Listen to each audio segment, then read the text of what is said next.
framing, segala macam ancaman, segala macam apa. Karena apa? Kalau nanti suatu titik mereka menyadari, para habiblah yang akan berterima kasih kepada saya. Dan saya meyakini itu, para habib Ba'lawi ini akan berterima kasih kepada saya.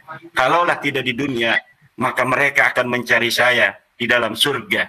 Berterima kasih karena dirimu, anak-anakku kemudian tidak lagi membanggakan nasab. Karena dirimulah kemudian anak-anakku tidak mendapat penghormatan dari masyarakat sehingga mereka mau menuntut ilmu, mereka mau bekerja keras, mereka mau menggapai cita-cita. Sebelum itu jarang sekali ada dari anak-anak mereka yang mau pesantren misalnya. Tapi setelah ini saya yakin-yakinnya bahwa dari mereka, anak-anak mereka itu akan menuntut ilmu seluas-luasnya, akan menggapai cita-cita setinggi-tingginya, akan mencari keberkahan hidup maisha. Akhlak mereka pun saya yakinnya akan lebih baik dari hari ini dan hari-hari kemarin. Maka apapun yang mereka framing yang mereka berikan dari cacian-cacian pada saya terima karena saya yakin mereka akan berterima kasih nanti kepada saya dan semuanya termasuk pada Al-Mukarram wal Muhtaram Dr. Basari Soleh Basari, Direktur Eksekutif IIS, dan juga kepada Suka TV yang selalu hadir untuk memberi pencerahan. Terima kasih. Sosok Ubaidillah ketika itu pada imam siapa ini? Dan karya-karya imam ketika zaman Ubaidillah itu siapa saja karya-karyanya? Ya, Ubaidillah itu hidup menurut Balu ya, catatan yang belum jelas itu, yaitu dia wafat 383 Hijriah. Nah, wafat 383 Hijriah pada waktu itu betul menurut Dr. Basari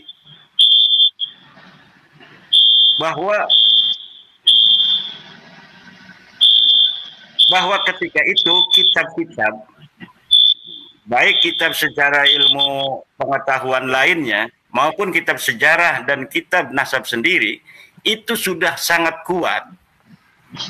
Itu di abad 4 itu ada kitab misalnya As-Siri Silsilatil Alawiyah, di abad 5 ada Al-Majdi Tahdhibul Ansab, kemudian Muntakhilatul Fatiyah, ada kitab Tabaqat Fuqaha Yaman, ada kitab di situ di Yaman sendiri itu ada kitab Musallam Al-Lahaji, kemudian abad kelima itu.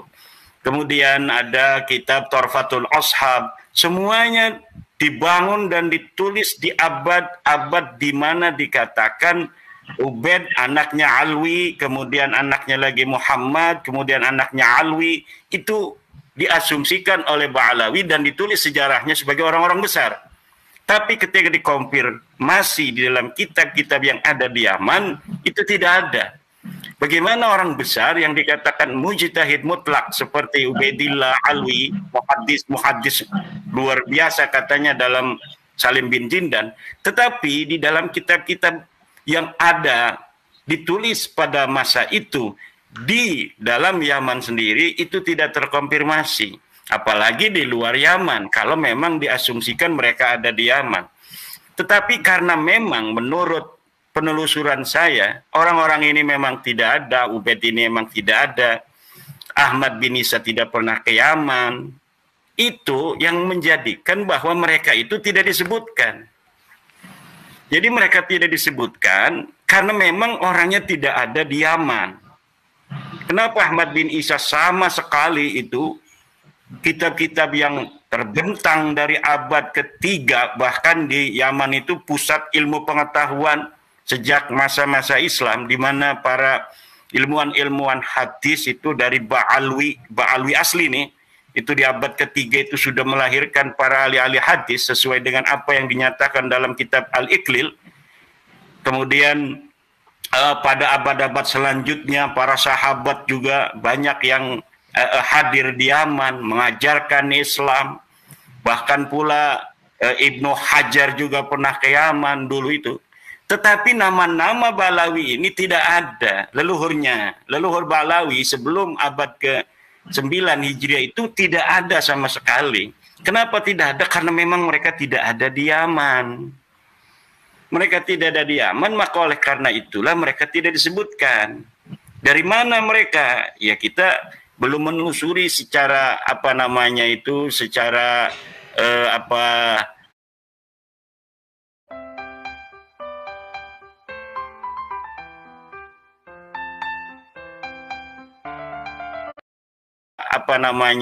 secara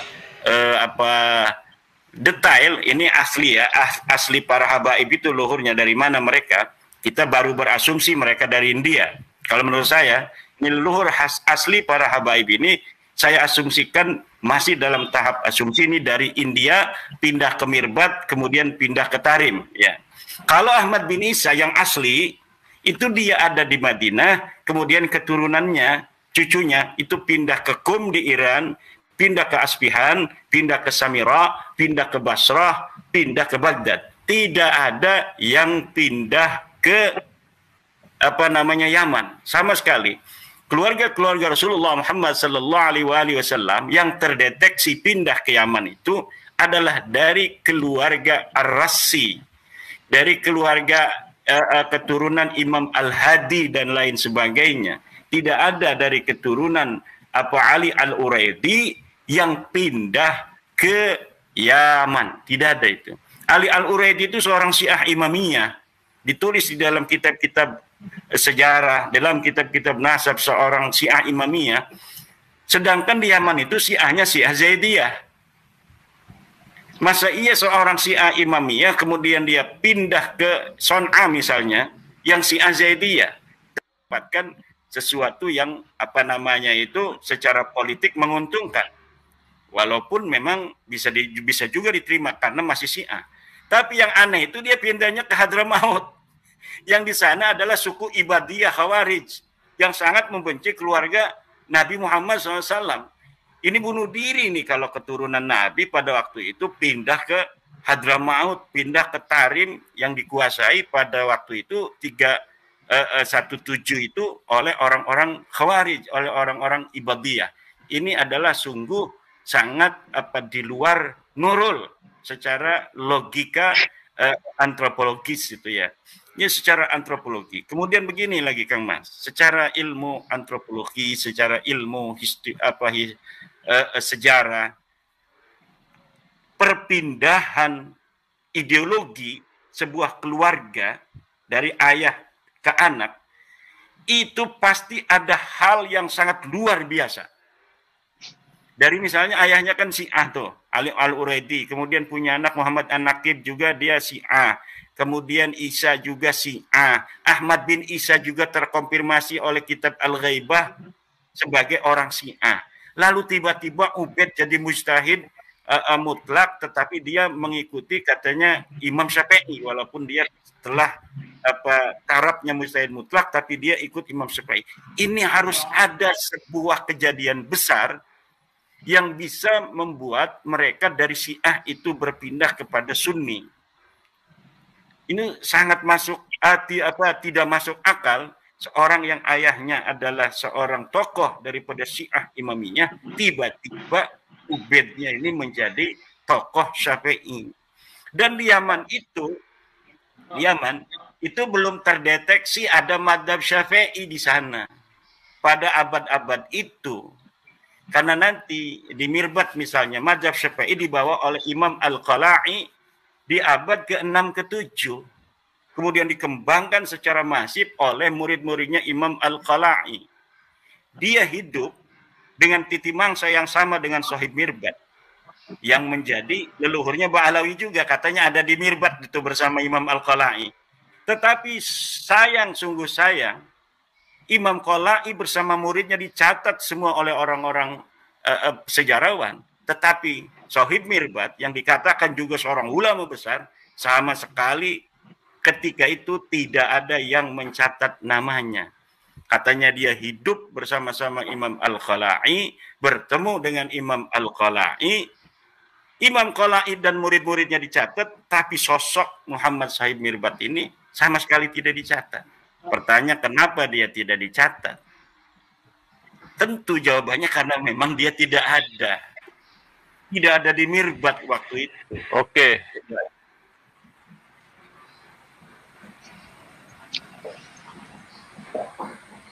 Lanjut, Kiai. Oh iya. Ini closing statement aja ya, karena sudah 1 jam lebih. Baik.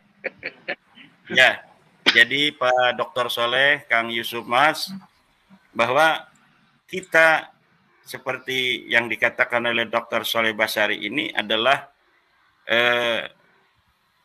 paradigma di dalam bagaimana kita menyusun sebuah tesis ya. Jadi tesis itu jangan dipahami hanya seperti orang awam, katanya tesis S2 itu. Ya belum pernah baca ilmu filsafat begitu. Jadi kita kadang ketawa, kita ngomong tesis katanya siapa pembimbingnya, siapa pengujinya. Kalau orang yang suka baca filsafat ya Hegel itu tidak pernah akan ada pertanyaan itu. Ya tesis itu adalah kesimpulan yang bisa saja nanti dibantah. Seperti bumi yang datar dipahami pada masa lalu, tesis itu bumi datar, kemudian datang antitesis yang menyatakan bumi itu bulat. Dan sampai saat ini tesis bumi bulat itu tidak ada yang bisa untuk membongkarnya.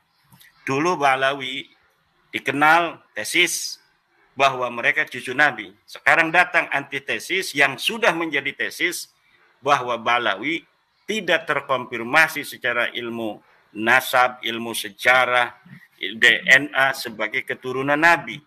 Nah, saya kira ini biasa-biasa saja, tidak perlu untuk disikapi dengan hal-hal yang arogan. Kita pula di dalam mengungkapkannya sebisa mungkin tidak dengan arogan, dan yang menyikapinya juga tidak perlu dengan arogan, biasa-biasa saja sebagai sebuah ilmu pengetahuan yang kenapa itu sedikit ada persinggungan di bawah, karena tesis ini berkaitan pula dengan yang selama ini mereka rasakan dari akses-akses orang yang mengaku keturunan Nabi.